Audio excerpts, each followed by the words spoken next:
I'm kind of used to being the slide shepherd, as it were. Okay, so Stefan sent email. When was that? This morning. This morning. So we're talking about Glenn's. Sorry, go on. I sent email back to him. Does anybody have his number to text him or anything like that to make sure he got it? Or?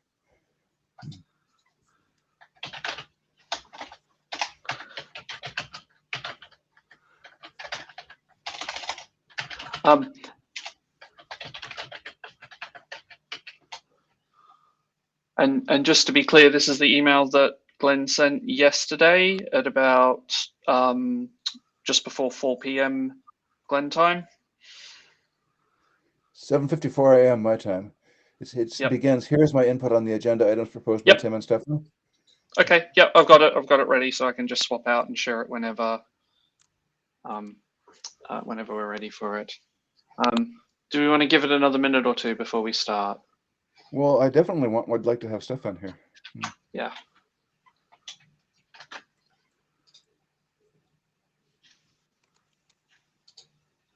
Yep. No worries. Do the Windows shuffle.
Well, at 5 past, let's start up, even if we don't have Stefan. But Sounds good.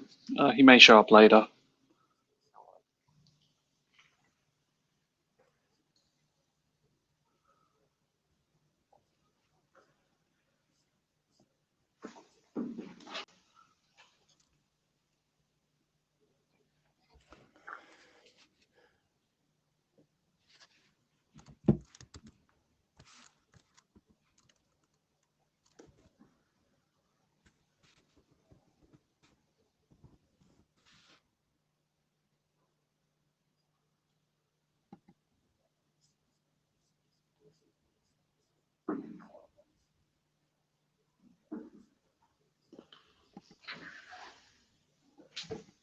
And Carsten, just out of my curiosity, are you going to Vienna?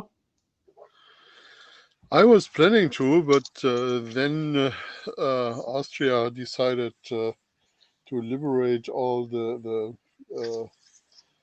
various restrictions they had, and now they have twice the incidence of Germany, which is rising right now. So no, I'm not coming.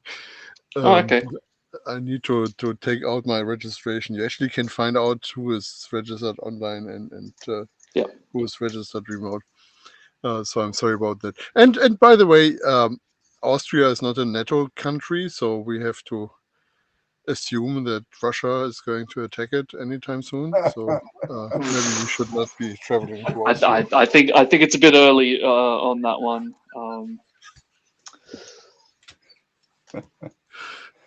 Oh, we are in the recorded part of the meeting. Sorry about that. Yeah, yeah, records once we start. So Yes, I turned my news on at, at 1:45 a.m. and the first three things I see are new variant. Oh, so I turned it off again. So. yeah. Okay, let's go. Yep. 1 second, and I'll start driving. I'll do the boilerplate as soon as I can operate my computer.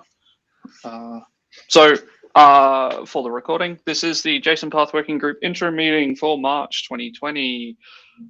Note well, this 2022. I am very sorry. You can tell I've only had 2 coffees this morning. It's a little bit jarring. This is the note well. I think we're all familiar with the note well. I have to tell you about the note well. Please note well. There's only a handful of us, so I think we'll be okay for notes. I can just do the usual of looking through the VOD later and grabbing what notes I can and forwarding those to the list. We'll keep an eye out on chat for anybody that might chime in. Blue Sheets is automatic because we're using Meet Echo. And then I don't think we have any agenda bashing, anything that you all want to bring up. Oh, there's Stefan. Oh, just in the nick of time. Yeah. Perfectly timed, yes. Very good. Hello, Stefan. Excellent. So I guess, so this is our agenda. Tim, you said you wanted to do a bit of a brief summary of the current draft status. Yes, so unlike last time, I did not go through the whole draft and have opinions about which parts needed work and which parts did not. But I have been tracking it, better than I had before. And, I think that the list of issues we have before us probably exceeds, in Glenn's email and so on, the list of issues before us probably exceeds what we really need to do to finish a draft, really. I think that we are within, I would say, one IETF at, really of having a draft that we can take forward. And it's not even that big a stretch. So with some work today and maybe one more interim after Vienna, I think we should really assume that we can take a draft forward to the ISG. Does anybody disagree?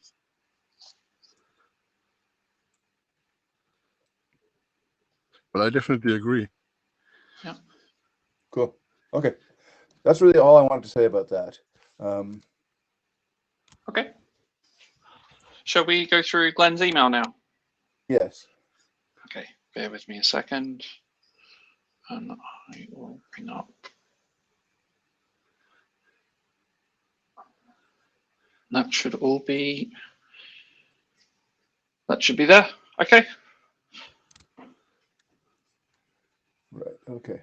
So we've got the things labeled tasks, which are which I think are very important. Not a lot of disagreement. Work that needs to be done. Can I just draw you back to the previous questions though, because I'm new to IETF, so I don't really understand the criteria of sending the spec to the IESG. Oh, qualitatively, I'll defer on the formalities, but we simply have to declare consensus that there is a draft that we think represents the consensus of the working group, and we think there are no vital outstanding issues. And we do a working group last call. We do an IETF last call. Yep. So do we essentially have a feature freeze before this submission? Eventually, what we'll do is we'll get to the point where we run out of things to include into the document. We'll ask, the chairs will ask people in the working group if we'll do a working group last call, and if there's no objections to us submitting it, it will go through the rest of the RFC document grinder, for which it'll go through IESG and several other reviews, where people will, from various parts of the IETF, will review it, and then it'll move on to the final step of the chain, which will be Auth 48 and the RFC editor. Okay, I guess another way of asking the question is, after we've submitted it, are we free to make minor changes, or is it kind of frozen?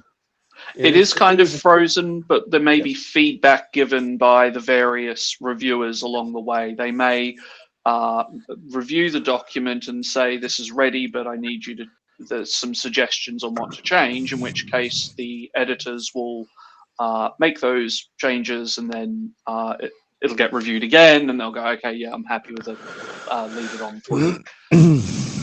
There are a lot of reviews that happen. It can go to various directorates. You know, I see Francesca joined us. Hi, Francesca. And when you get ready to do this, you get a document shepherd, which would normally be your AD, and they decide which directorates need to review this. For example, security directorate, operations directorate, art, and so on. At some point, there's an IETF last call too. I forget the exact sequence, where we just send an email to the. Carsten, would you like to correct? Yes. The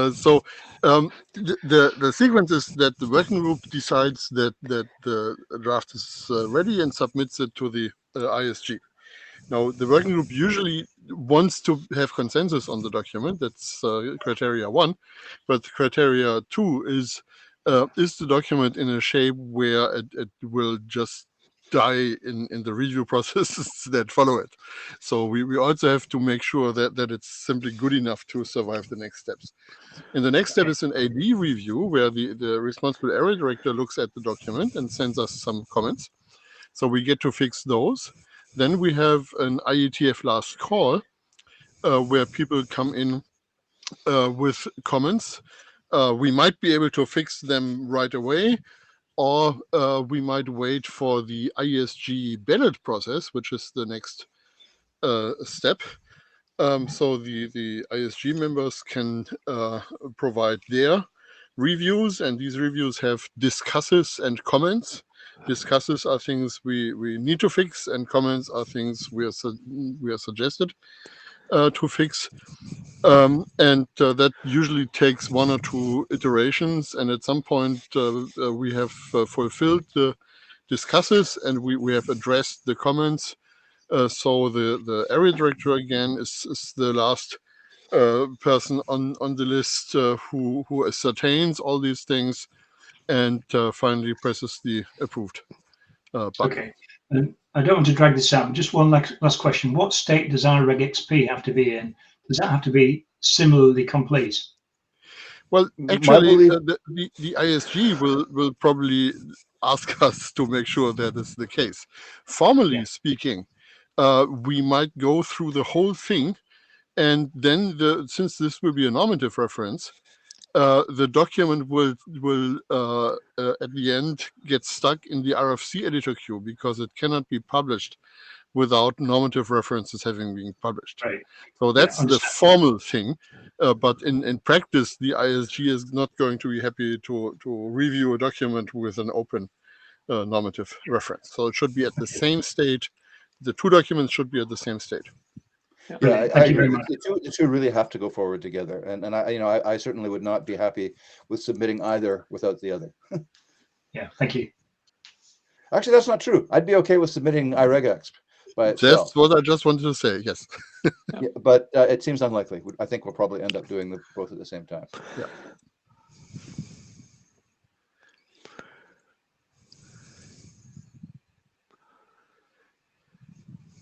Yeah, so Francesca mentioned in the chat that the last call comments should be fixed before the ISG evaluation.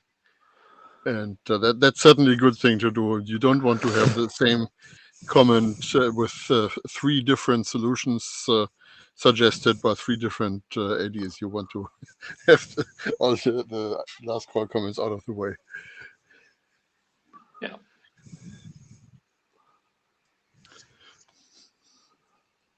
Okay, well, let's move on. Hello, Glenn, are you everybody. feeling happy about this? Hello, everybody. I finally managed to come in. I'm now struggling to switch on the comments here in Oh, it's Meet the Echo. little up. It's on the left. It's in the left margin. It's very small. It shows two little balloons talking to each other. It's Two little balloons. so there's a row there that shows the number of participants, which is 7, and beside it two little balloons, and that's the chat. Chat panel. I see. Okay. Yes. Thank you.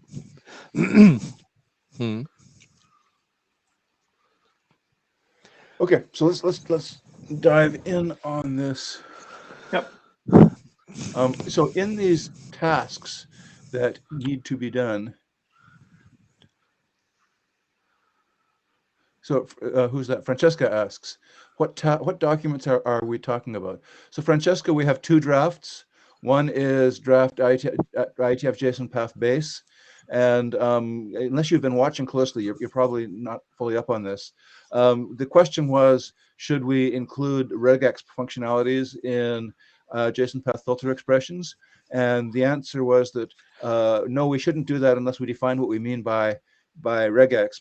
And so we have another draft running in parallel, draft iRegex. I think it's still a Borman draft at this point. That provides a small subset of regex that we believe should be portable across the vast majority of popular implementations, and then we would refer to that normatively from the JSONPath based draft. So we expect to bring forward 2 drafts. They're both pretty short. Does that address your issue? Got it. Okay. Got it. Okay, Karsten, there's a list of things that are tasks. You're closest to the document, I think, or Glenn. Which ones are big things that we should worry about? Let me find the list. 1 second. It's on the screen. On Glenn's sharing it. Or, James is sharing it. I put a link to the mailing list archive for this email in the chat if you want the actual links, because I don't think the screen is clickable. There we are.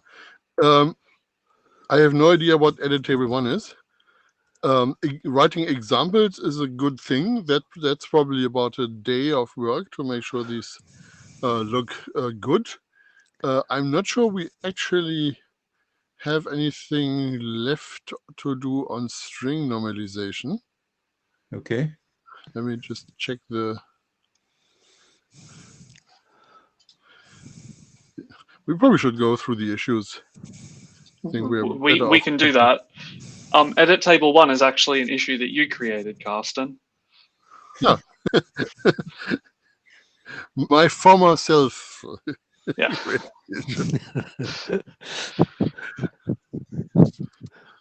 Yeah, examples appendix, that's another thing. And we haven't finished the security consideration, so I think we need to have a good look at that, but I think that's another half day or so. Okay.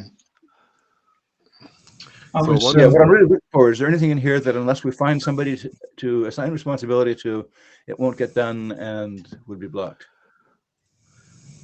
Well, that's true for all of them, but I think we have the people in the call who will take that responsibility. Okay. Okay. Yeah, I mean, I'd be happy to look at the examples.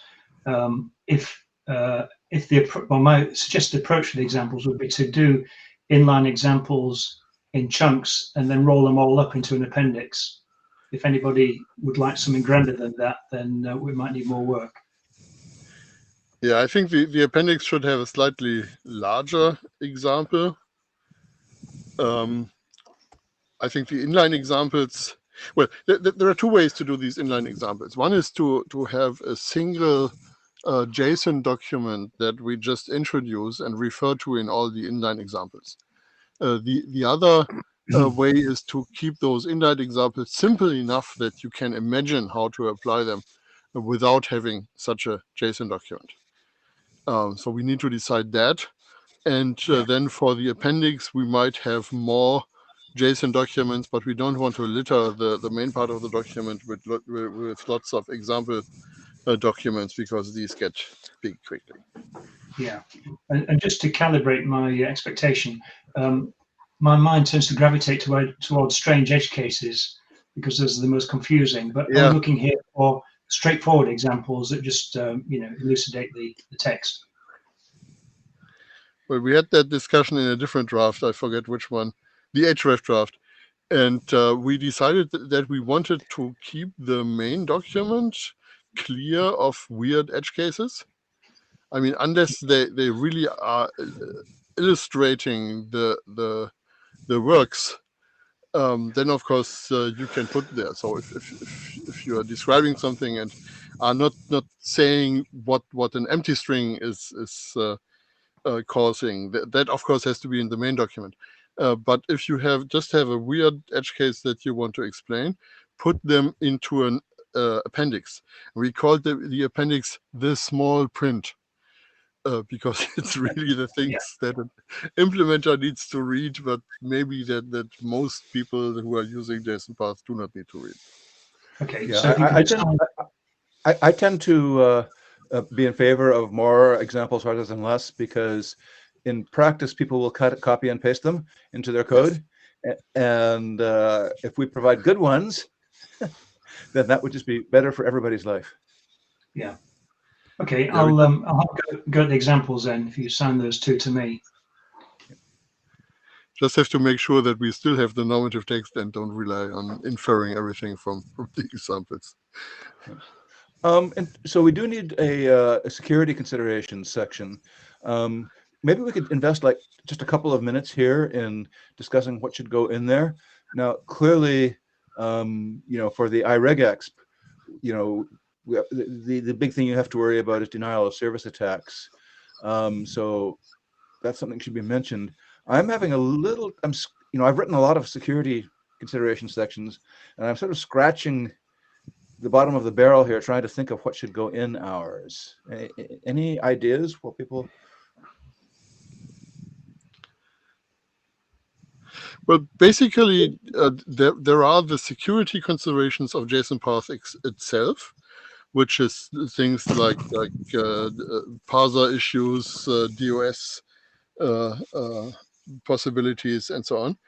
And there are security considerations with people using JSONPath in a security relevant context, and creating security problems by having the wrong expectations about what JSONPath actually can do for them.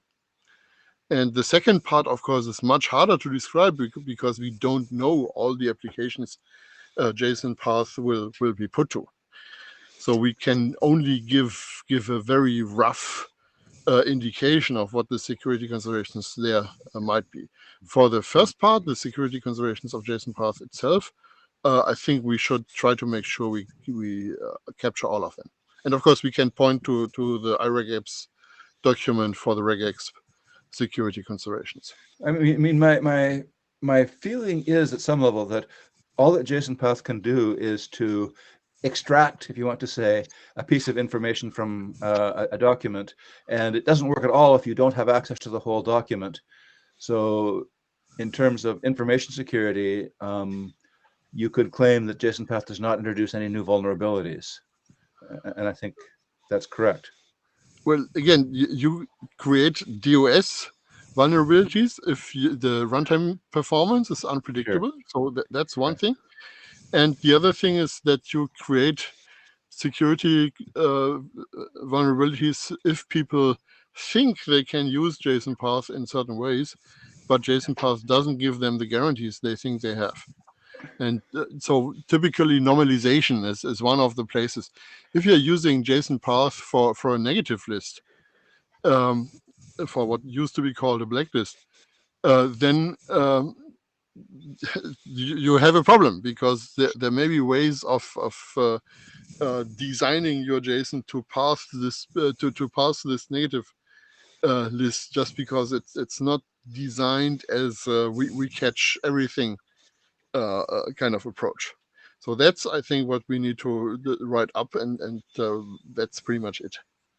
And I think there's also some value in covering information exposure as a sort of hand wavy concept. And what I mean by that is that if you allow users to allow for human input, external input of a JSON path, an attacker could craft a query that would expose more data than what the implementation had inferred. And by implementation, it could be a deployment, or it could be a JSON path implementation itself acting under a bug or something. I'm being very hand wavy here. I get it, but it's not just denial of service. It's also information exposure. I think we need to be clear about, although the last one is really hard to define. Yeah, I'm not convinced, James. I'm having trouble seeing a scenario here.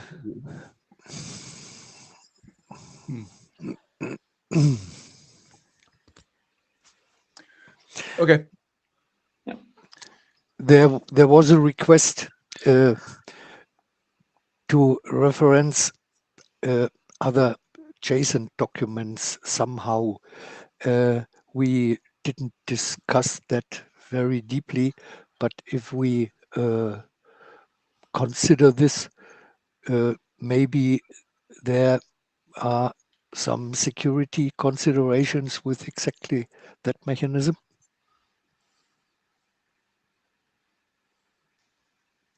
But it should. That's correct. But as you said, so far we haven't put that in. But Glenn's got a good one.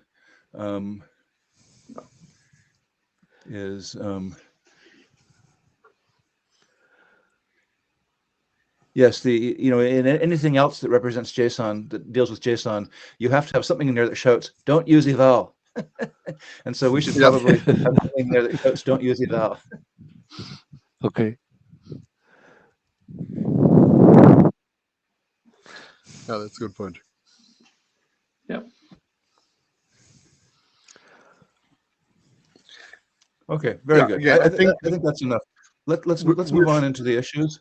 With the recording of this meeting, somebody should be able to write the security considerations in an afternoon.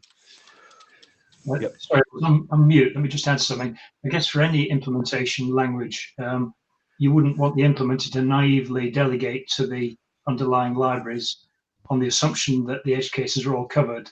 They have to conform to the spec. It's not just JavaScript, in other words. Yeah, maybe in 5 years we will all look at our web applications and look for JSON path injection, like we do for SQL injection today, and that of course shouldn't happen. Yeah.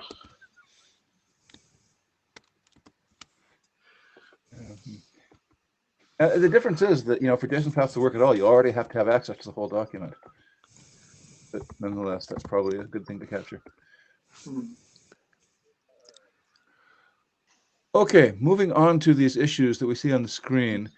Glenn, you wrote that there are two that number 25 looks at least decided. Is that from that list? Yes, this is looking back at that list. That was security items. I think we've covered that. Oh, okay. 69 and 136, I was just warning that, whoever takes it on, it's going to be a bit of a memory test, getting the appropriate level. So it might need a bit of iteration in the PR, but that's in the PR, so that's fine. Sorry, what are 69 and 163? Sorry. Oh, sorry, it's on the end of the issue, URLs. Inline examples is 136. Oh, okay, got it. Okay. 69. Yeah. So can we just assign these to various people? So I'm happy to take 136 and 69. I've already assigned these to you, Glenn. I've been doing that in the background. Yeah. So who's got 148, 117, and 25? So I would volunteer to write the first 25. draft. Sorry, Karsten, did you just say 25? Yes. Okay. Brilliant. How about 117?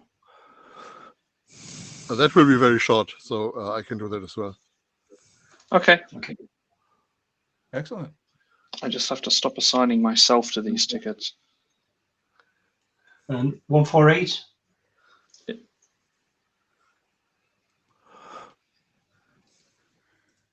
Table. Put me down if you like. Carsten created it, and it's a little bit vague. It's the edit table 1. Yeah, I think this is the really quick thing to do. So yeah, Okay. I Is that Carsten? Okay, thank you, Carsten. Excellent. Okay. Okay, let's move into some real issues here. Normalized and singular paths, number 155. We had a lot of discussion on that. I'm trying to. Sorry for the layout, but the previous one, the first one is 150. Should list selectors allow filter selectors? And we've already covered that, just to be clear for anybody that hasn't been following. PR was merged yesterday. PR 165 was merged yesterday.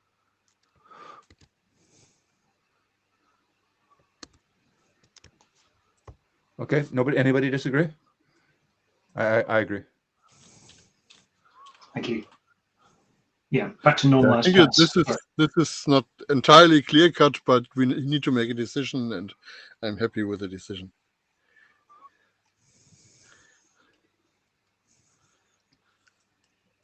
So list selectors can contain all other selectors, including itself. Not all No. other selectors. List So selectors we have a list. So we need to have a list of selectors being included in list selectors. Yeah, and that list is now present in the draft, in the latest draft. Okay. But it doesn't include, for instance, recursive descent.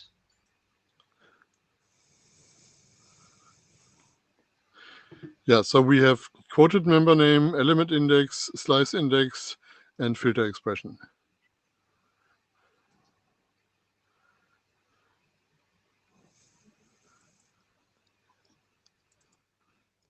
Yeah, when I say latest draft, I mean the head on the Git repository. Yeah, 165 was that.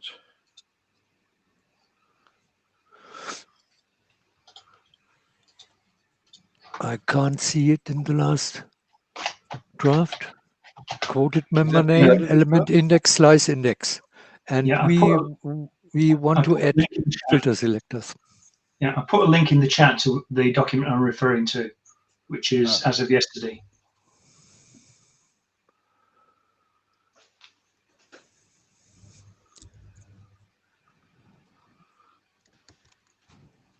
Latest. Yeah. You're talking about section 359, filter selector? Yeah. 358. 5.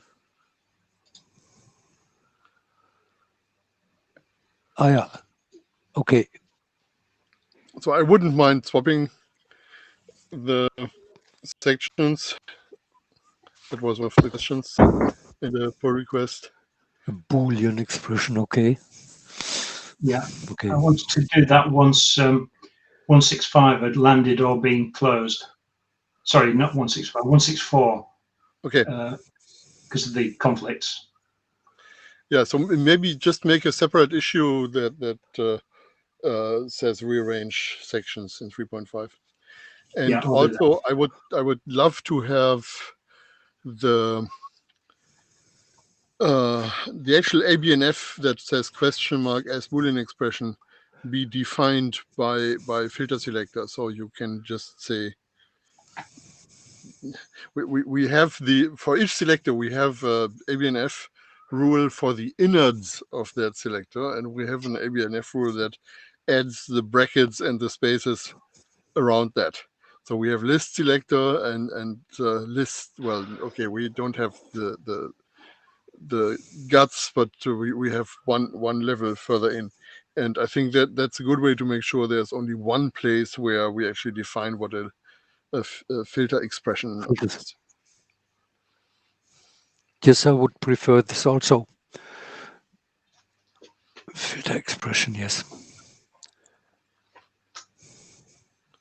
So what do you want to change, Kirsten? Just factor the ABNF. If you look at the ABNF from 358 and from 359, both have this question mark as Boolean expr. And I would just like to give that thing a name. And right now I don't have I have a name for the whole selector, but I don't have a name for the innards of that selector. We probably have to invent a name for that so the ABNF becomes consistent. Yeah, that would be an improvement. But I think that's something we can trust to editorial judgment. Yeah. Yeah, I'll do that as part of the rearrangement then. Okay. So filter expression might be a good name for it. Yeah.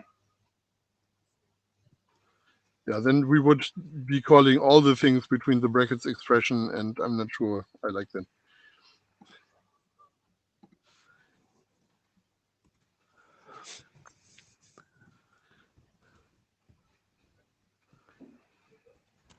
Capturing notes here. Okay. I believe that leads to normalization and normalized paths. Let me just look at that latest draft to see where we got to on that. Oops, wrong one.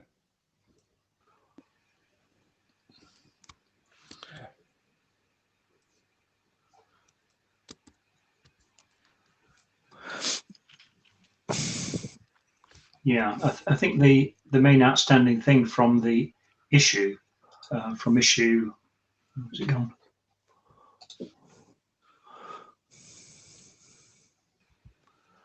Uh, 155 was to bring out a production for singular path and a definition for singular path, and to use this in the rest of the spec where appropriate. That's what I was attempting yesterday.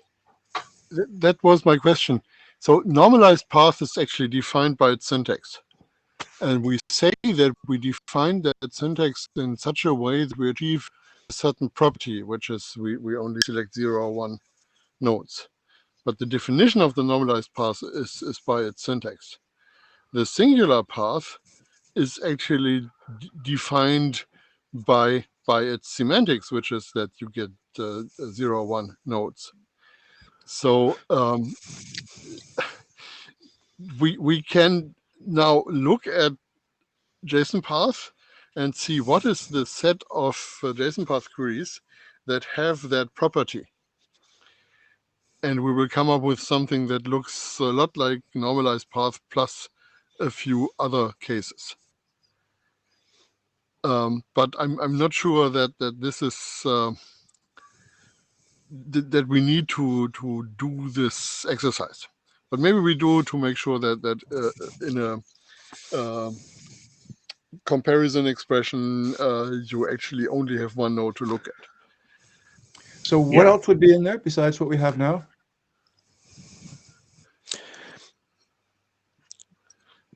I mean, what would be in singular path but not normalized path? In a comparison expression where you have a relative path at the moment, you cannot use every relative path because relative paths might return more than one node. So right now, relative path is defined very restrictively. And essentially what we are trying to capture here is the concept of the envelope in which a relative path needs to be useful for a comparison. And we call that singular path. Okay. So in the end, we may not even have to add that concept to the document, but I would be in favor of adding that to the document, so people understand better what we are trying to do here. Wouldn't it be possible to name distinct selectors that will return singular paths? That's pretty much going to be the effect of putting this in the ABNF, yes. So right now, rel path is the closest we have for that. I forget what rel path actually is, but it's a smaller selection. So my intention, my approach in that PR was to take the current relative path. Sorry, I've got the wrong draft now, but was to take the gone. Yeah, so we've got path equals relative path or JSON path, and relative path has the constraint that we've been talking about, so it's singular. But JSON path is wide open and can be plural if you like. So I was trying to restrict the ABNS so that only singular JSON paths were allowed. Is everybody comfortable with that?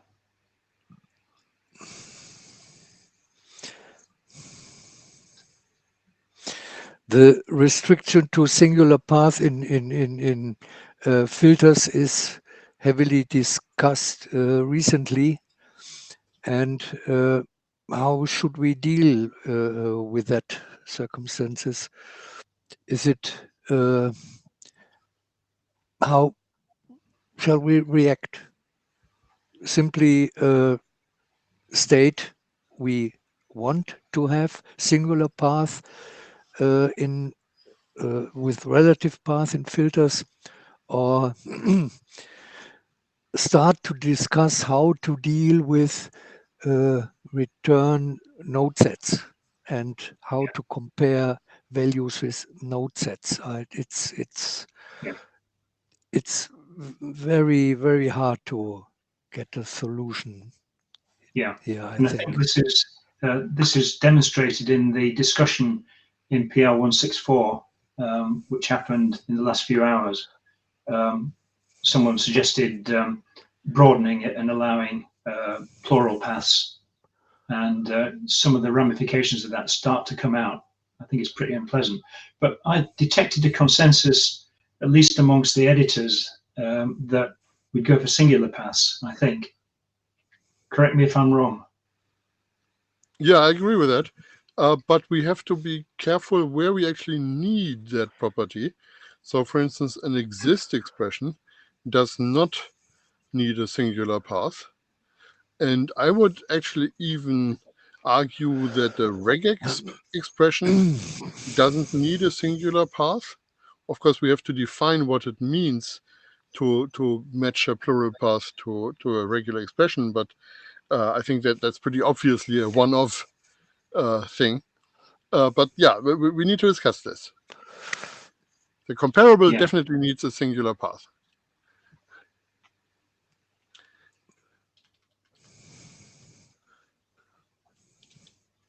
Okay, that's good. That's progress.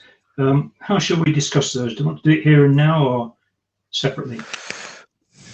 I'm surprised about the regex. That seems weird to me. If I want to match a regex, I want to match it against a string. Yes, but if the path gives you multiple strings, you can say that not allowed, or you could give it a meaning. Carsten, if you tend to allow with the existence tests multiple results, so I made an example in the chat. This would be valid then? The current node has any descendant named X. Okay, but we could not write then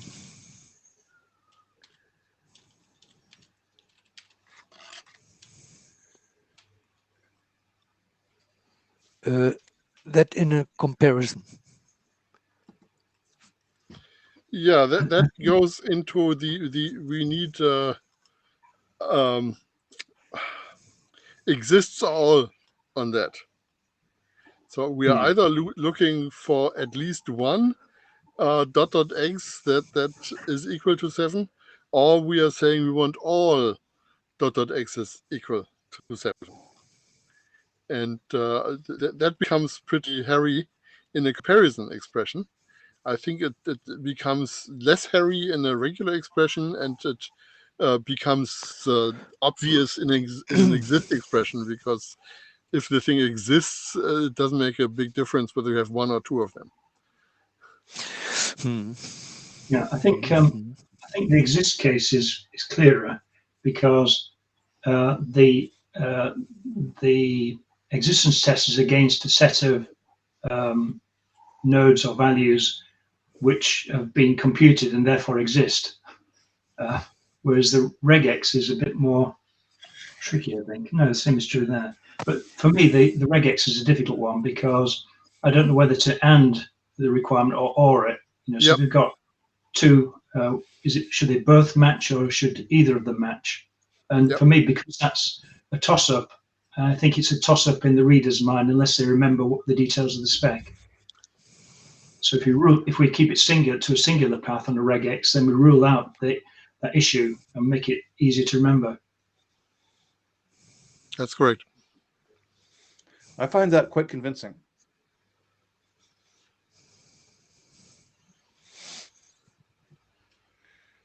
Okay, so we go for singular paths for both comparison and regex, and allow general paths for the exist.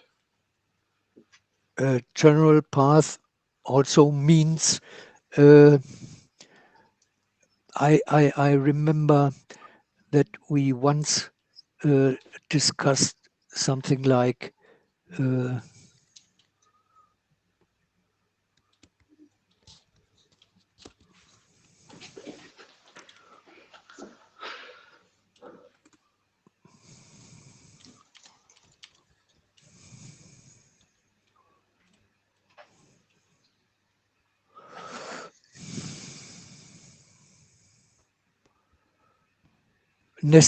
nested filters. I remember That doesn't darkly pass. that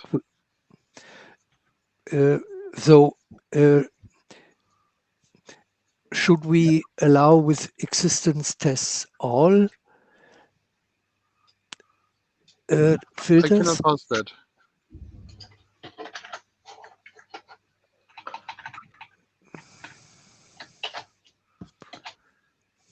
Is that any better? Yeah, but what is the double dots there? Descendant selector. But doesn't that have to have a name? It's the go down the tree. Yeah. Recursive descent without a member name. Descendant selector, I think it's called. I will check. Yes, descendant selector is its name. The double dot. Ah, so you want to add filter selector to, yeah, okay. That's something you could do, yes. But actually, that would be a separate step. Looking at 357, looking at section 357, but I don't think we allow bald descendant yet. In fact, the question is, do we restrict the selectors we can use with existence tests, or are all selectors allowed, inclusive filter selectors again?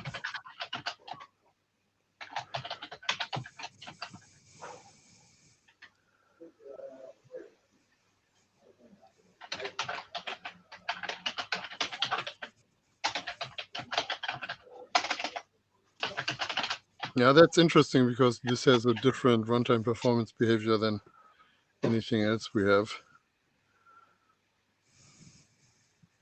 Okay, I see. Descendant selector does not allow filters. Okay, I'm fine with this. I forgot. Well, we could put it in. I mean, just as we did that for list selector, we could put it in descendant selector. We just have to make sure that we know what we are doing. What's the status? Is this something that is actually loose in the wild, has been implemented that way? I haven't seen it. We can formulate it in plain. We want to ask for any descendant which complies with a special filter going down the tree. Is this something that's From- already implemented? I haven't seen that.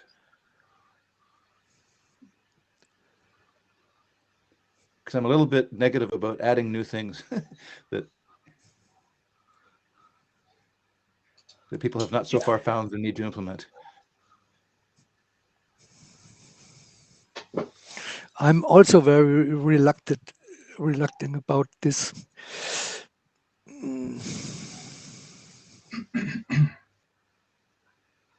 Yeah, we would need to look at the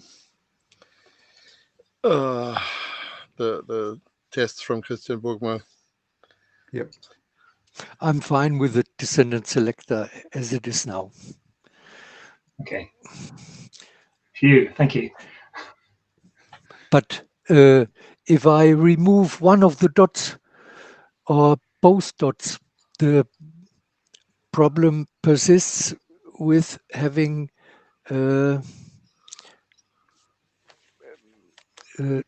filters inside of filters.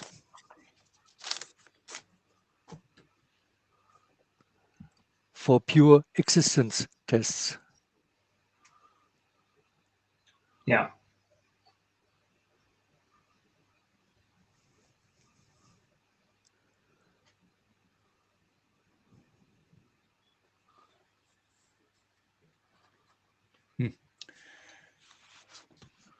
Yeah, so we could define another subset of path that doesn't have a filter selector in it. So that would be the path you would use inside of filter expressions. But yeah, I would apply the memory test again. What are the users going to be able to remember here?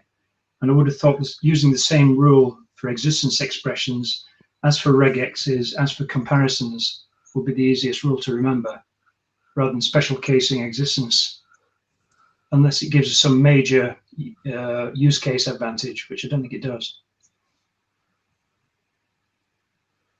And once again, if it's part of the existing idioms or not. Yeah. Which I'm pretty sure it's not, actually. So. well, I would.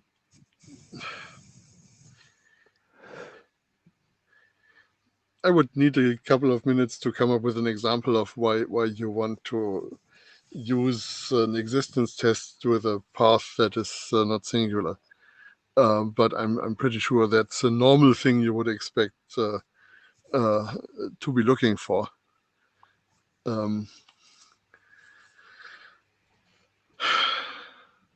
what does it mean? If it's not singular, are you saying any match or sorry, any exist or exists? Yeah, exists means it exists. Okay, so exists Yes. is easy. Yeah. Okay, fair enough. But,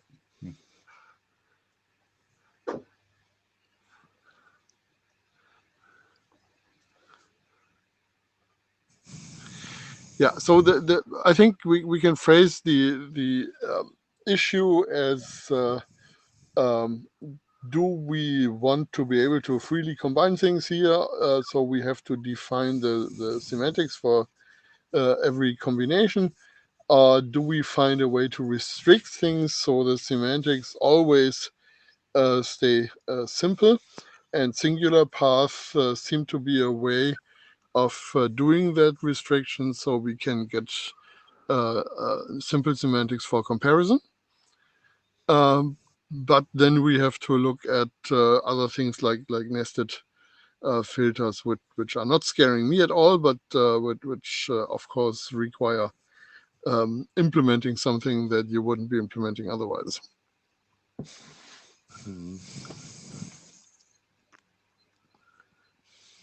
Yeah, I don't think nested filters are a problem for the implementers particularly. I've done it once. but I think it's more of a consistency issue between these various types of filter expression.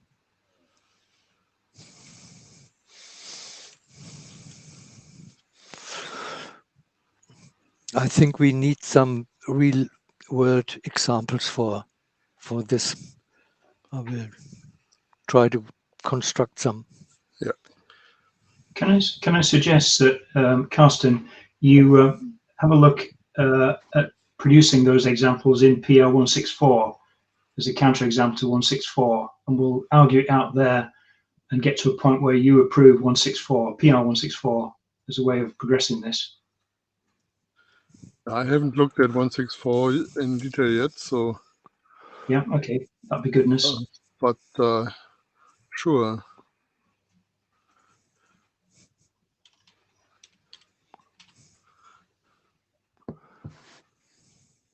That's the singular path one. Yep.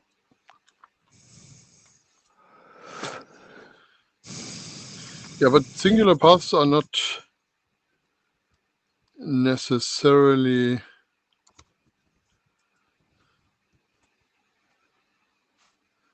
related to nested filter expressions, are they? No, not necessarily. But if we allow more selectors with pure existence tests, we need to specify which one additionally, except from dot selector and index selector. Currently, we have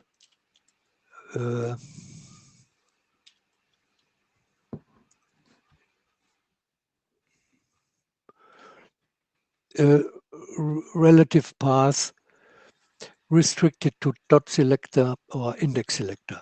Right. And with existence tests, we would then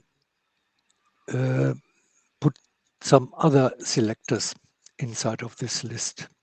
Right. And we need to specify which one.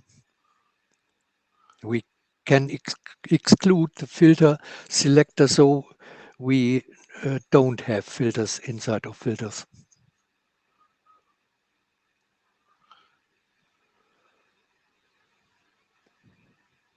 Yes, we can do that. That's a simple way to do that. I don't agree with that we should do that, but it's good to know that we can do that. I also need to think about filters inside of filters in case of real world examples, and I cannot decide this at the moment.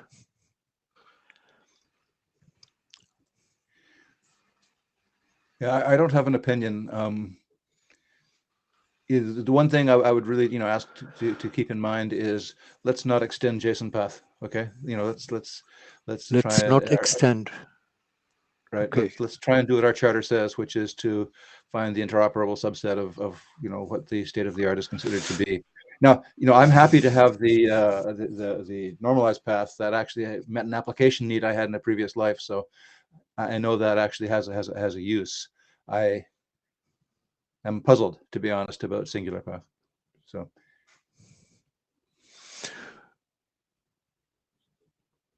Okay.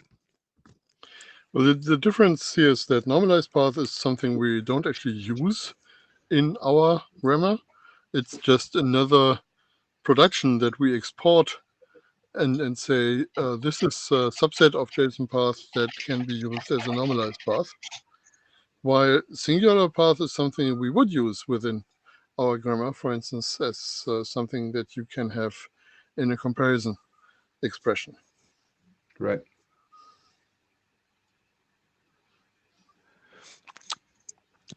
But implementations who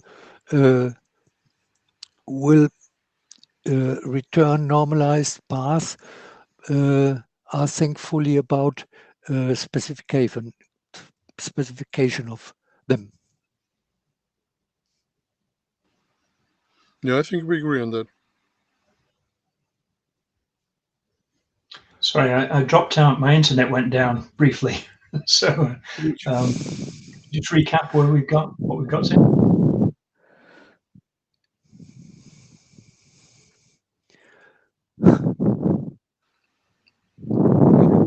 So But I the question. Sorry, no, I don't even think I can crystallize the question anymore. I give up. So I think I took the action to look at examples where nested filters would be useful. And I think that's the first step. And maybe I can also find out whether Christian Burgma has done a test for those. And from that, we can decide whether we need to open up relative path, or whether we can survive with a singular path production. Okay.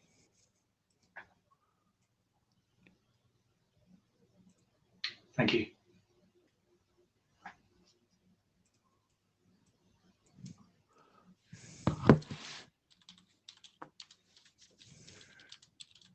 Okay. So I just see one danger.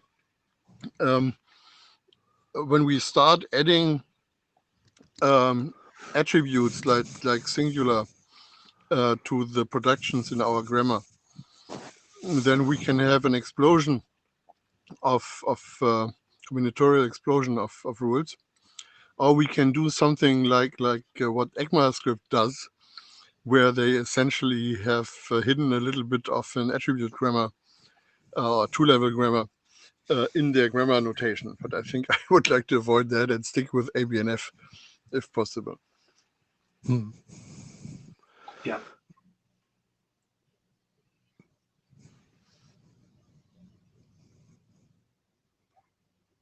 So I think at some level we are leaving this to the editors.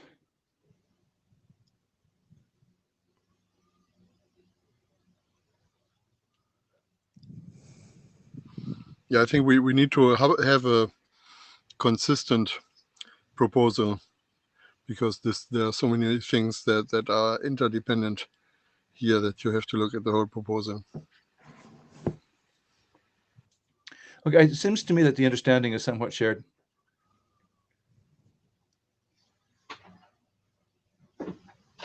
If you guys will please wrestle with this and convince us that you've got the right answer.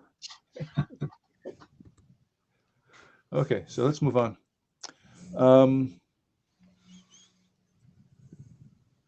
Function notation.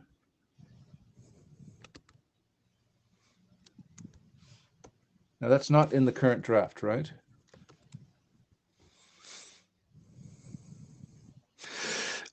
I see the problem with supporting some functions returning numeric values. Then we can't do that without arithmetic operators. If we have a length function, we want to calculate length -2 + 5, Right. arithmetic, and I I can't see the demand for arithmetic operators in JSONPath. So the approach I called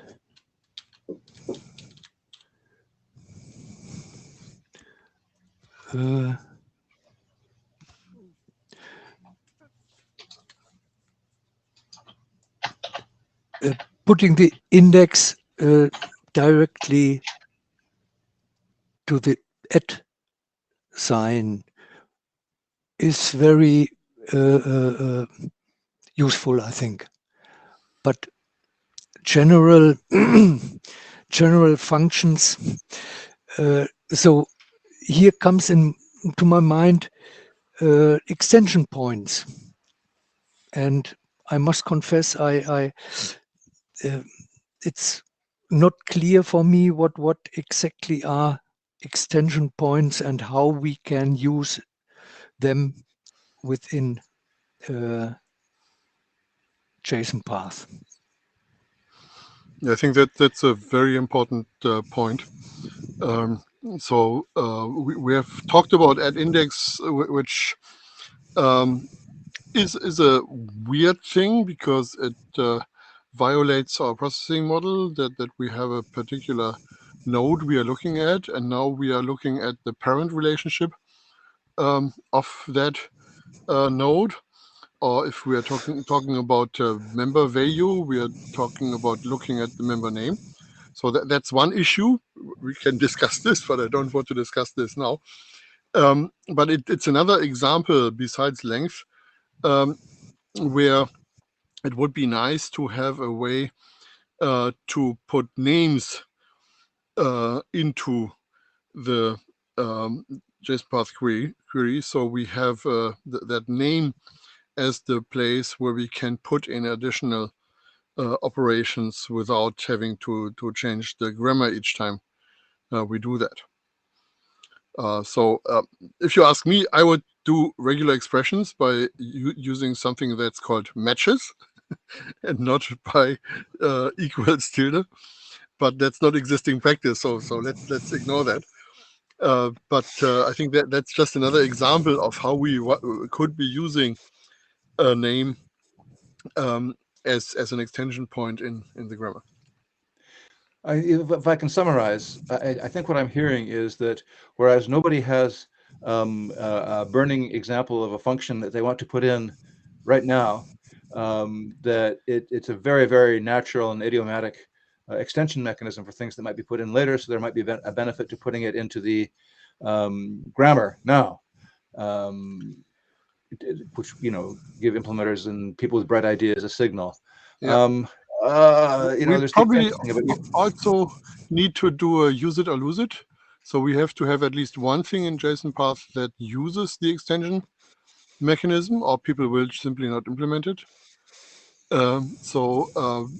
Length is the one example where I think it's pretty obvious that we could do that. So something like at length. I agree with Stefan's assertion that it's not that useful without arithmetic. But I think being able to say I want to have entries that have at least two elements, I think that's a pretty normal thing to do in a query. So I certainly can come up with an example of length that doesn't need arithmetic.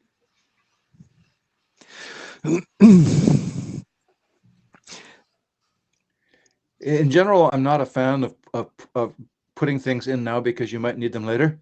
I just don't think that's. There's a famous essay about "You're not going to need it," Yagni, Yes. which talks about this at great length. But So that works for software. That works for software. It doesn't work for protocols. In protocols, you always have to plan for the unplanned. So you don't put something in, but you put in a way that the unplanned can actually attach to your protocol and the protocol can grow.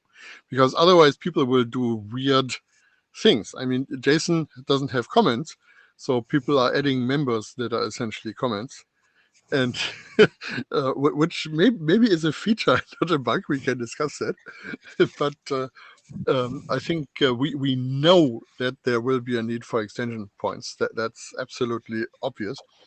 And the question is, can we put something in and maybe even solve this pesky length thing while we're at it, and also follow the use it or lose it guideline?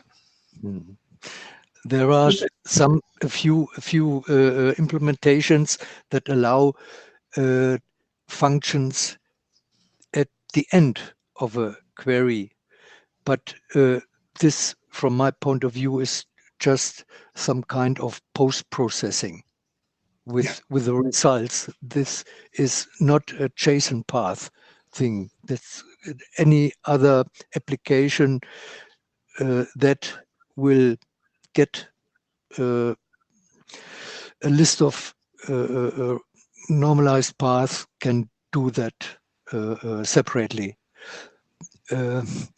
But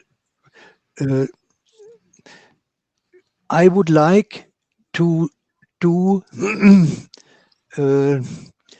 regular expression analysis with names of with indexes. So there is no way in JSONPath to query the name of a member or the index of an array element. If we have this, we can exclude in a filter, give me elements this and that, but not element named temp. So we need somehow an access to the index of the current element. I think it's a demand that is rising very often, I think. So it does not qualify for a function. Why not? Because with each function you need to specify what kind of parameters does this function accept. So index function of the current element. But if we allow this, we can also give any other path to this function. And what shall we do with the result? So this operator approach at index would be more advantageous, I think, my point of view. Stefan, do you accept though that it kind of breaks the processing model? What do I accept? The processing model? Okay.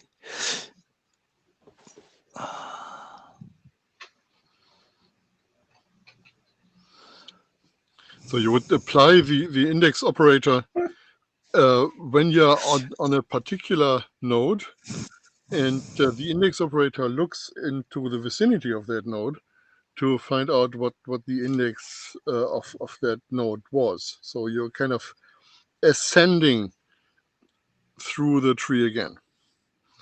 Of course, another way of modeling this would be that whenever you have a node, you keep some context for that node as an attribute of that node, so you know what the index was you used to get there.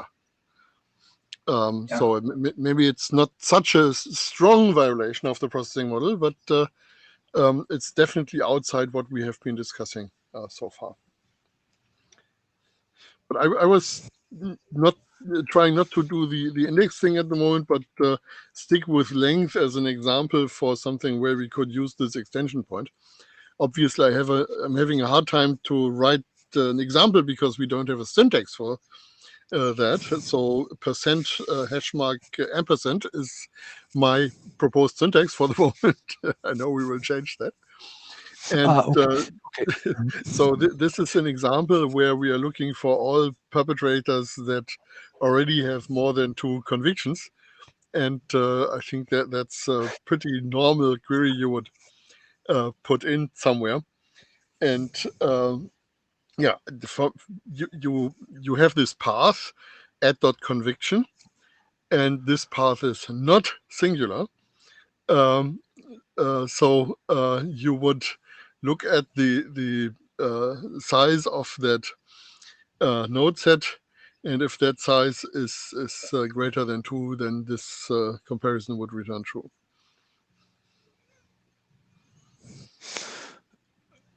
Can I just step back a moment and ask about this extension point idea? is the idea that it would be exploited in other RFCs, or could it be exploited by an implementation without needing an RFC? Well, there is a BCP Oh, about that.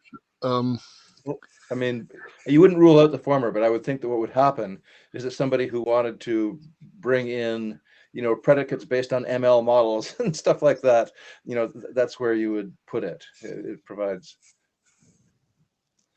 Yeah, but the point I'm making is how strict are we in the syntax checking, essentially?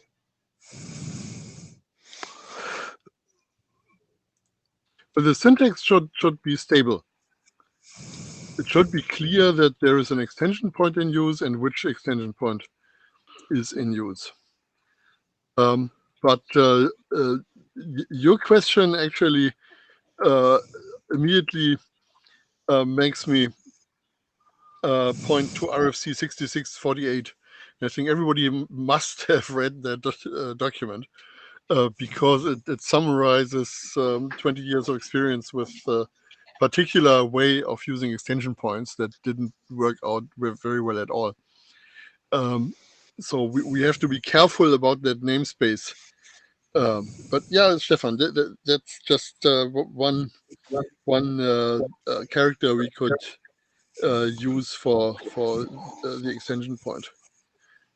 So this is also we can choose one of those characters you are proposing, and this would characterizing then an extension point, which not necessarily would be a function, but maybe it's one. Well, it is a function because it has as input the current node set.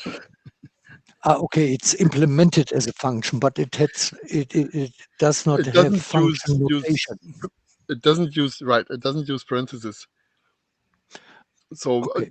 What I like about dot length is that it doesn't use parentheses, but we cannot use the dot because it already means something different. So using something like a hash mark here is certainly one way of doing the syntax. So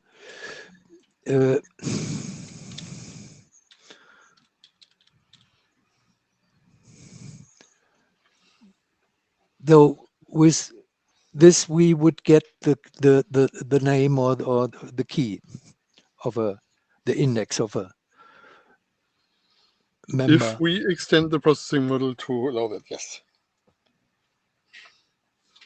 So that's the syntax. We are still discussing the semantics, but the syntax would be the one that resides here. Okay, I need to read this RFC 6648, I think. So Tim, you may know that under X dash, that was its original name, and unfortunately X dash no longer is in the title of that.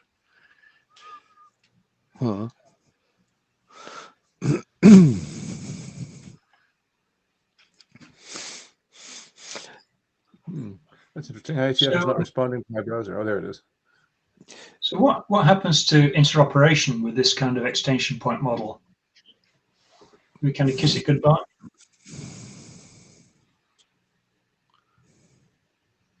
No, well, presumably there is a... Sorry, Carsten, go ahead. The fact that the extension is being used is rather obvious from a simple parse of the query.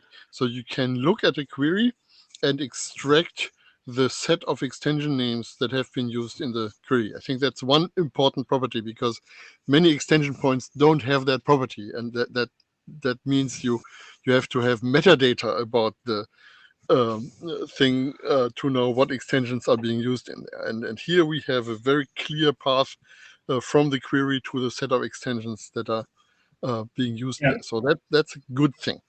The next question is how... Go ahead. But what if two implementations clash on an extension point? So they both choose the same function name, different semantics. Don't do that. Well, So how can we restrict that unless we need to curate that namespace. And Ah. again, look at RFC 6648 for the namespace issues that come up here. Because, of course, you do want to provide a way for implementation-specific extensions to use the extension mechanism. But then Okay. what the next thing that happens is that there are some of these that are so popular that the implementation-specific part of the namespace migrates over into general use. So that's a problem for which I'm not aware of any easy answers. So I think we have to choose the thing that has the least pain here. But any kind of extension mechanism is going to have that problem. Okay. Yeah, I just listening to this discussion is not making me happy about this idea. I like the idea of having length. I like the idea of having index because that's sort of a big hole in JSONPath at the moment. But inventing a general purpose function notation with a new syntax character and so on.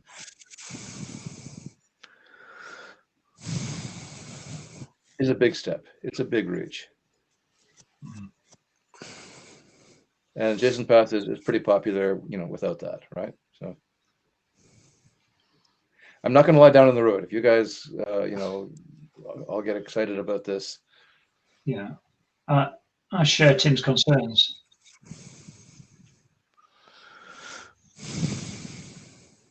Yeah, I agree with those concerns. I just think that having an extension point is so incredibly mandatory that that overrules that. Okay, but isn't it possible to take the current spec and to extend it compatibly by adding an extension point in a later spec? Yes, actually, but then that's where the people- interrupt issues come from, right? Because if two different implementations go and extend it in their own different ways, then you have all kinds of problems. Whereas if you design an extension, a way of generalizing extensions, then that in theory goes away. I mean, you can go nuts and you can say, okay, we're going to have a registry of extensions, Absolutely. and IETF extensions, or That's we're not going to nuts. use, That's the way to do it. URI. Sorry, what's that? That's not nuts. That's the way to do it. Yeah, but that wasn't my point. My point was, could we not defer the spec work to add extension points to JSONPath to a later RFC and add it when it's needed? Would that not be Yeah, a but backward compatible that's change? going to be too late. Why? Because people will pick this up, invent their own extension points, then we lose the capability to look at a JSON path query and get a precise set of the extension points that extension mechanisms that have been used. So if we agree on the hash mark syntax, then we can just look for the hash marks and then we have a list of the extensions that need to be supported to run this query. We then also have to curate that namespace. So that's the hard part of the problem. But the easy part is things become easy if you at least have a common syntax, and not everybody who wants to extend things invents their own syntax for that. Yeah. Okay, so to play that back to you, it's now or never for this extension point mechanism. Yes. Well, we always can do it and contain future damage, but we cannot contain damage that has already been done. The reason I'm having trouble warming up to this is, JSONPath is out there, lots of people use it, it works, but the reason this RFC exists is to define the interoperable subset, so that if you use this, then if somebody breaks on it, it's their problem, not yours. To oversimplify, and that's what's motivating, at least in my mind, this work. So, having a built-in escape hatch for a way to be non-interoperable, it bothers me. I see it from the alternative approach, whereas if we provide a commonality for extensions, it means that future implementations can ignore extensions in a consistent way, and implementers can decide we're not implementing these various extensions for our particular whatever, and so there's a high degree of future proofiness against that.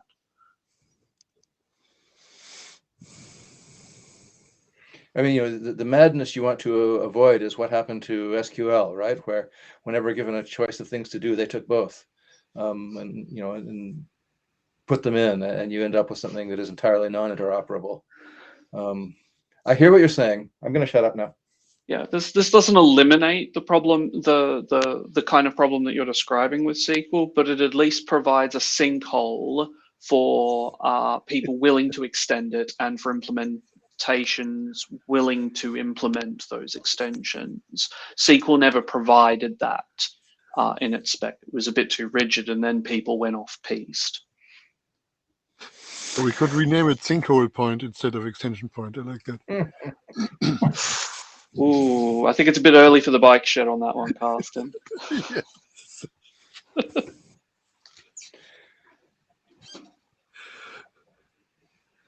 So clearly this is something that would need to be added to the existing draft.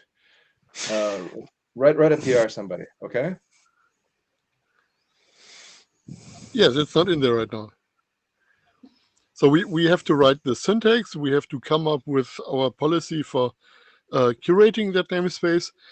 And I'm arguing that we need to put in at least one or two mechanisms that actually use the extension point so people are motivated to implement it. There will also be a bit of work around IANA considerations for a new registry, right, Carsten? Yeah, that's the policy part. Yep. Okay. So those are two separate arguments, and I'm not sure they follow from each other. I think it would be perfectly okay to put in the extension mechanism and not use it. Leave it for others. The stuff that we put in goes into the language.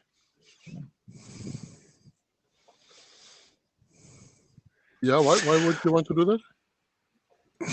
I think if we discuss about functions and index or name key access by several approaches, I think a general approach via this extension point would be a way to go. What about if we have such an extension point? Would it make sense to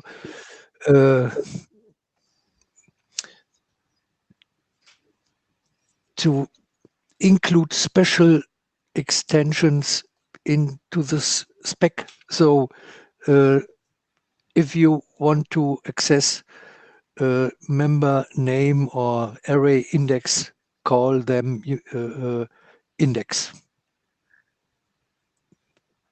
for instance. Or is this against the policy of extension points? I think that's exactly what Carsten was proposing, is let's define the mechanism and actually use it in one or two places, and index is a perfectly sensible choice of where to use it. Yeah, except that index requires changing the processing model. So that's not the poster child here for using the extension mechanism.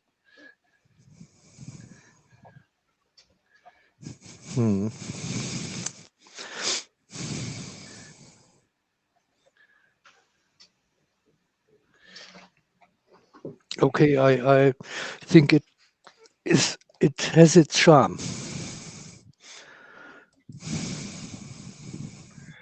So at the moment, it's not in the spec. If it's going to go in the spec, we need to see a crisp proposal for putting it in the spec. And if we can build consensus around that, then we put it in the spec.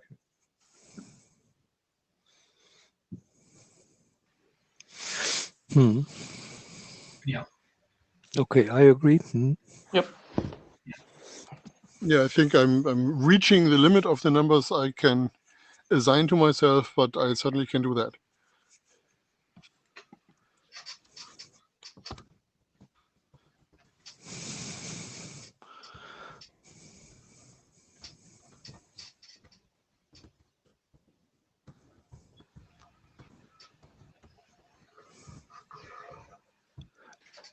such an extension point is always the last element of a JSON path, relative or absolute. Is this correct? I'm not sure. Why? It cannot occur in the middle of a path, I think. Right now, I don't see a strong reason to exclude that, but that would certainly be a start. So we would essentially have an extension selector, and that syntactically looks like a normal dot selector, but it uses a hash mark instead of a dot, and it can return a node set, so you can continue adding other selectors to the end of it, or Yes. it returns something In else. this case, yes. Okay. Makes sense. There's definitely some language you'll have to clear up around ensuring that it returns something that is valid for where its position is. Yep.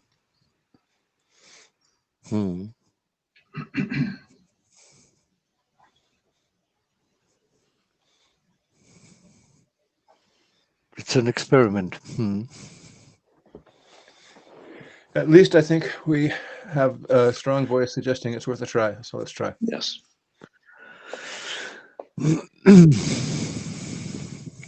Okay, let's move on then. Object and array indices. Funny this should come up. So I guess the fair summary of the question is that it's a thing that you can't do now, and people are surprised when they discover they can't do it. On the other hand, Okay. we survived so far without it.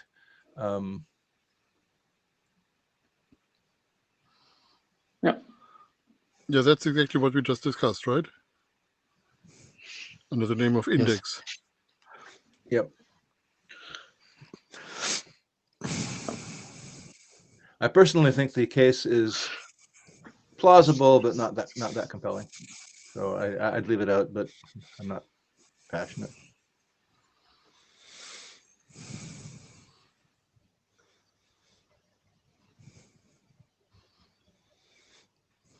Well, I might put a simple form of it into the extension selector proposal, and then we can always delete it if we don't like it. Okay. Yeah, good.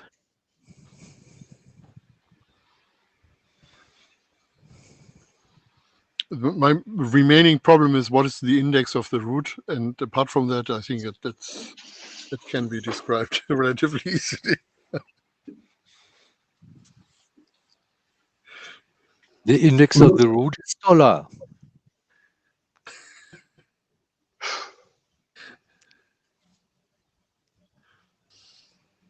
We'll look forward to reading your PR. Yes, definitely. Okay. All right, that's a good idea. Let's move on. So, @ optional. No.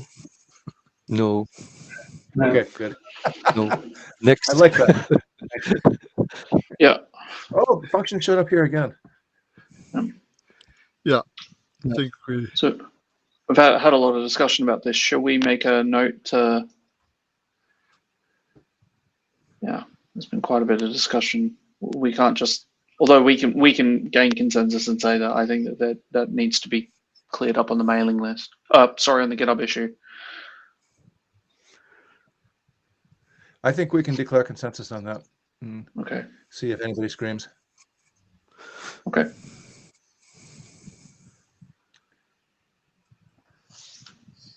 Okay, what's the issue on related standards? This one's new to me. Well, someone is pointing to another document and says we should relate ourselves to that. And my take on this would be, if it is likely that somebody will come to this document with the other document in their mind and try to find out how this is the same or different from their document, then this is useful. It is useful to have text doing the relationship. Like we have our appendix A for XPath, assuming that people who are still in the XML to JSON migration will know XPath and will try to find out what's going on with JSON paths. That's useful. So that's I think the position on this. I wasn't even aware about the SQL JSON path expression, but I'm sure that there is a community out there that is. And if we have somebody who could write a meaningful paragraph about that, then it might be worth writing that paragraph, and that would incur also having the reference. But having the reference without that paragraph doesn't make sense at all. Okay, if we have another standard, It's actually in the SQL ISO standard. Good Lord. Well, it's the kitchen sink standard, so why would it not be in there?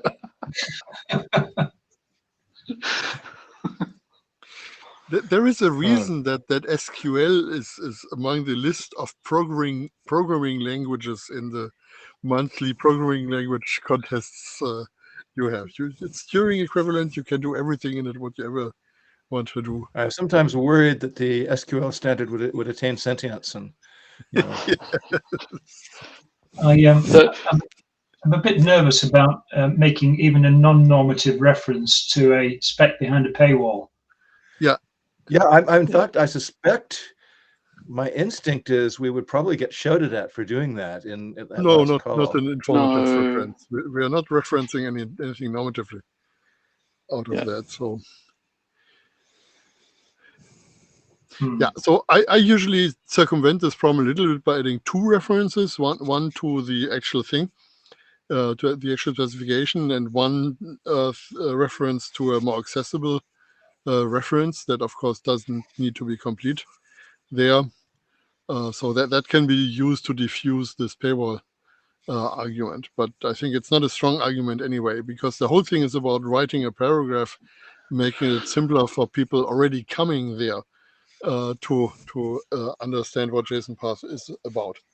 And so the remaining question is, can ISG vet that paragraph?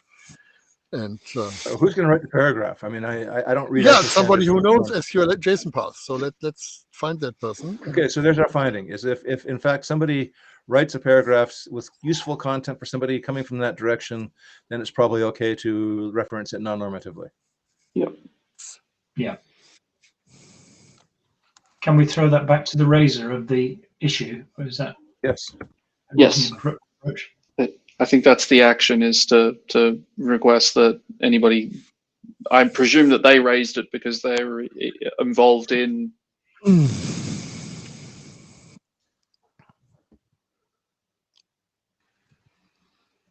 Okay. I'm reluctant. It's an issue for anybody reviewing the spec as it goes through its finalization, because they'd also have to check that the statements made, even if they're non-normative, are true. Yes. Yeah. So everybody has to buy a copy of this thing. No, usually, Glenn, for restricted documents, one's either behind paywalls or I know that there's another, there's a specification in another part of the IETF where it's classified or top secret or something. One of the normative references is that there's usually an arrangement made with a small subset of the IESG or co of people qualified, or in the case of ISO, they usually provide a draft version to a handful of people at an ad hoc basis. So no, there's you won't have to be shelling out 98 Swiss francs for this. Okay. 98 would be great.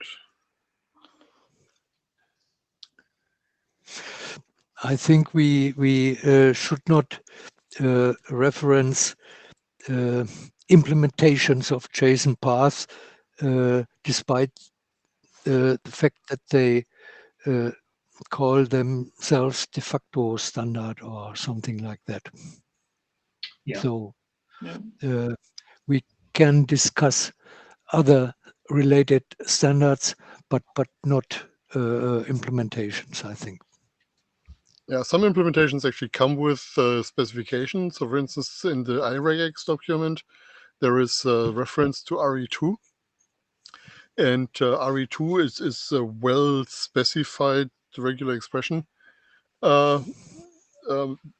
syntax. It's not a formal standard, but it's worth pointing to that. So we have a reference to that. But otherwise, yeah, I agree. Implementations are not that interesting. Okay, as long as the standard is based on an existing implementation, this is okay. But JSONPath is not built on any implementation I'm aware of. Okay. Okay. I think we know what we're doing here. Let's move along. Output of normalized paths. What is that? I don't even know what that means.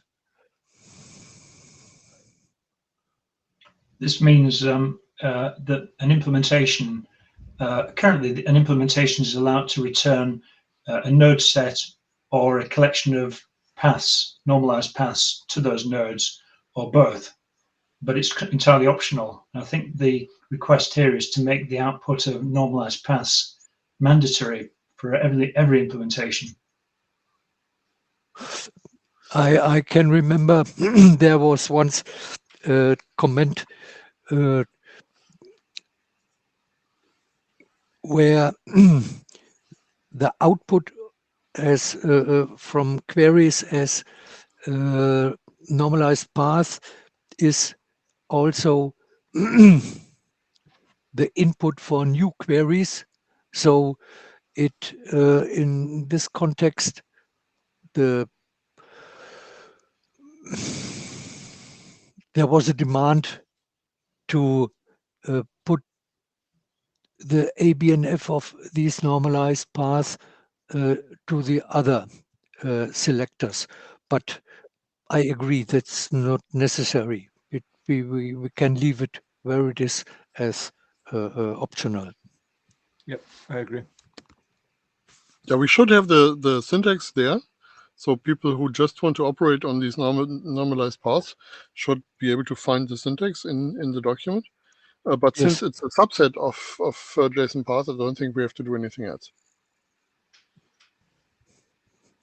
Yeah, agreed. Now we come back to an issue we've already taken up, singular path. And that was, we're going to go and fight over 164 on that and try not to extend JSON path. But so I think we've already discussed this one. Yep.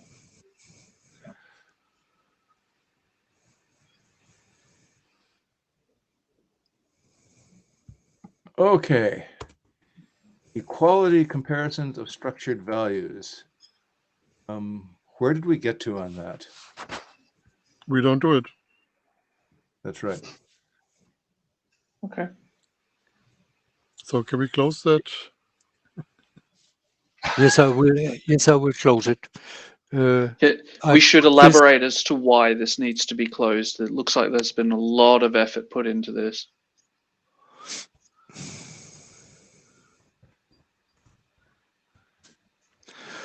Maybe it's not such a big effort because if we restrict it to equality, we only need to do a member-wise comparison of arrays and objects. That's it. Well, recursively at arbitrary depth, of course, right? Yes, of course, Yeah. recursively.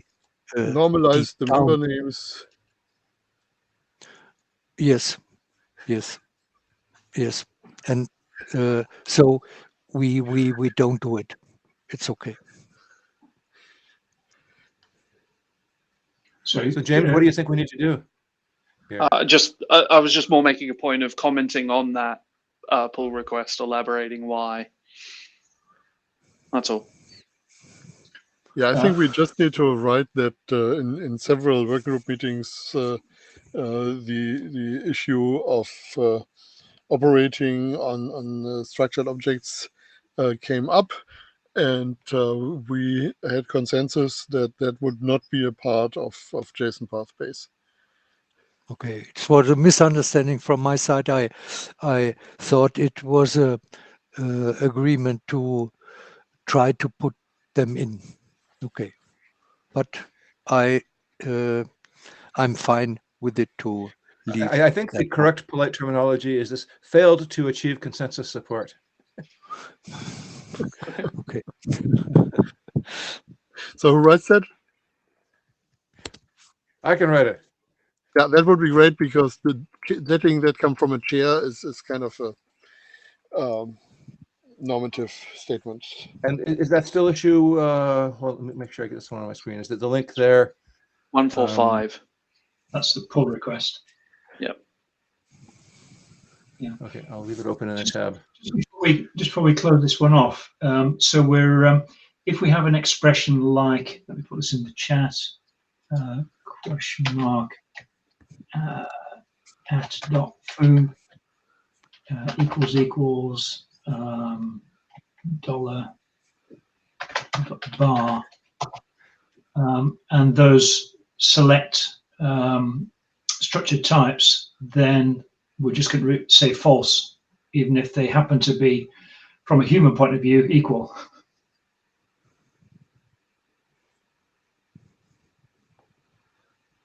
I think that's correct, yeah. Okay. So I feel a bit uncomfortable with that, but Yeah. maybe I've forgotten the can of worms that we didn't open up today. Yeah, what makes me uncomfortable, of course, is that when we do our JSON path jack at some point later on, then we may want that expression to have a different meaning. And that's always bad if extending something means that existing things get a different meaning. And there's no way to recognize this as a syntax error or something, because we don't know what is going to hide behind the @.foo and $.bar. So yeah, I agree. I'm a little bit uncomfortable with that too. Yeah, I mean, the argument is simple. It could be get out of control. It could be half a megabyte of densely structured stuff.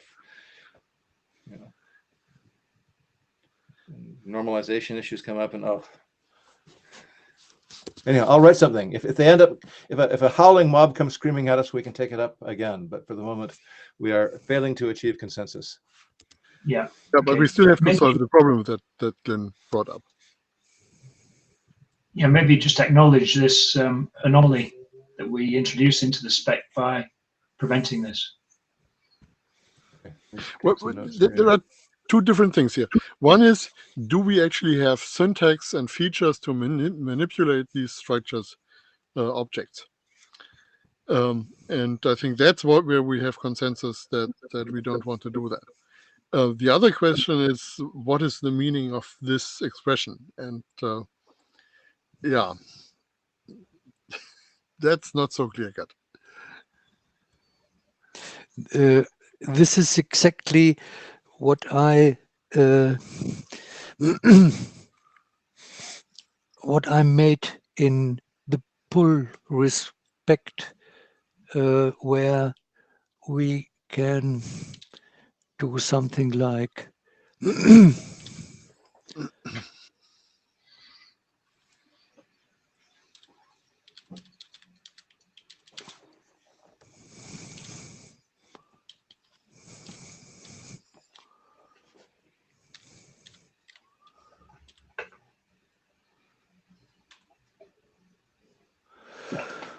Yeah, that means that we actually have a syntax now. We don't have a syntax for putting in arrays, and we would need to add that to make this expression possible. okay, yes, I see. This what you mean with syntax. Okay, we need the ABNF syntax for objects and for arrays. Yes. Yep. Okay. So for now we skip that. So we also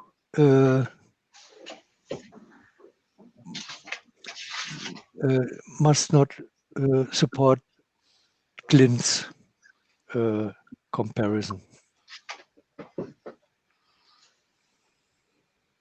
Yeah, and probably the way forward with that is just to point out the string normalization issues associated with implementing that in general. That will put most people off, I think. Well, that occurs with atoms as well. If you just have two strings and compare them, then you have the same problem. Yeah. What does our draft say about that now? Does it specify Unicode code points? I think so. Okay, Check that. It's not trying to thought it- change JSON, so it takes the definition of a string from JSON.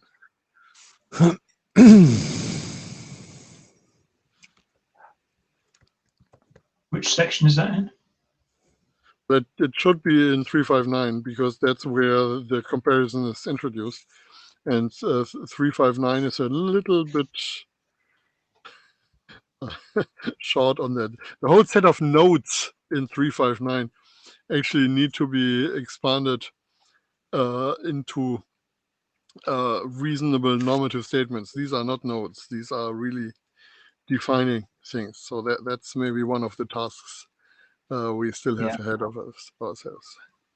Yeah, I think the semantics section is a bit thin as well. Yeah.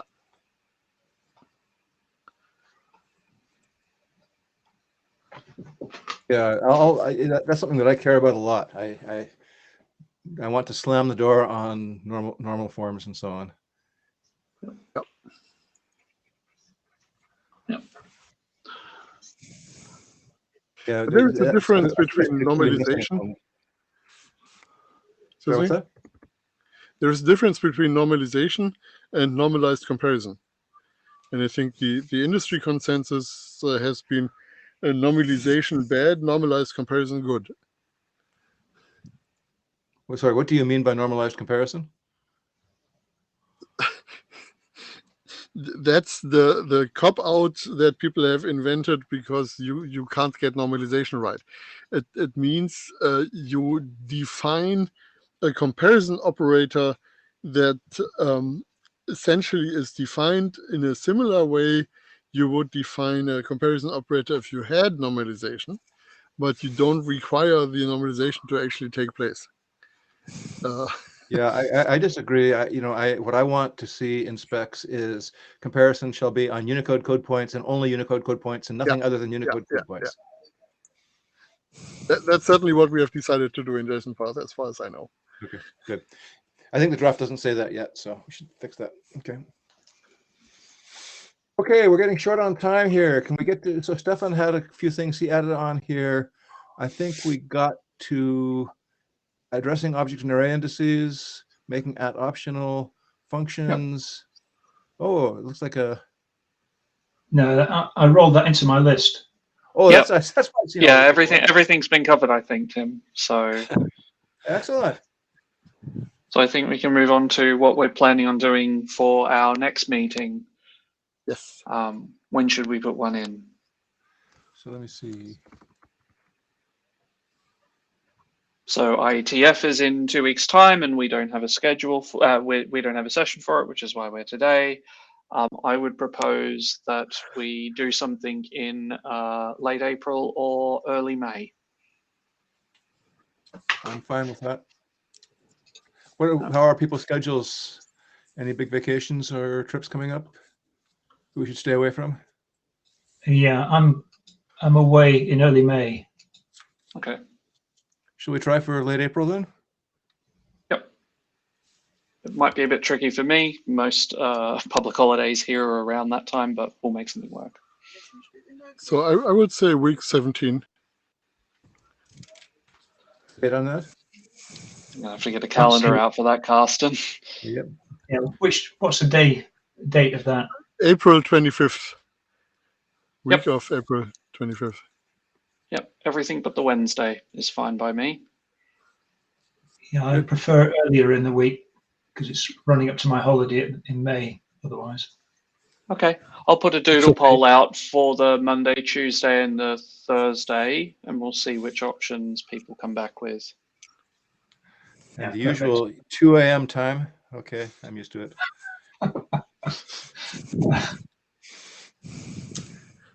Just what you need for a good night's sleep, isn't it? Well, it's actually, I'm meeting a friend at a pub in the afternoon, and I'm going to a concert in the evening. So I think I'm going to be really tired by the end of this day. Okay. Oh dear. Are we Excellent. done for today? I think we're I think done. so. And I the think we got action for some good me. stuff done here. Yep. Very useful meeting. Yeah. Yeah, that was Brilliant. great. Thank you. Thank you, everyone. Okay, Yep. thanks everybody. Thank you. Bye bye. Bye-bye. Thank you. Thanks.